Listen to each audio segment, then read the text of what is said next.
L-istudenti universitari se joħorġu jipprotestaw wara d-deċiżjoni mill-awtorità tal-ippjanar li jinħareġ permess għal binja ta' 11 il-solar minflok il-post li kien okkupat mill-ħanut Mireva.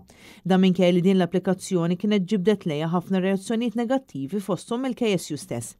Fid-dawl ta' din id-deċiżjoni il-KSU qed jistieden lill-istudenti lill-istaff lill-NGOs u lill-pubbliku in ġenerali sabiex jingħaqdu magħhom f'dimostrazzjoni li se ssir il-ħamis fl-10 ta' filgħodu.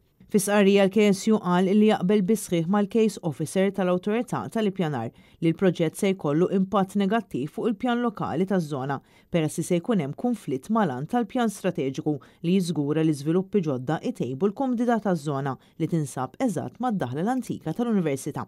Il-Kunsill Studenti Universitarji qal ukoll li dan il-proġett se jkompli jkabbar in-nuqqas ta' servizzi immirati lejn l-istudenti fiż-żona b'impatt negattiv fuq il-ħajja studenteska fil-kampus.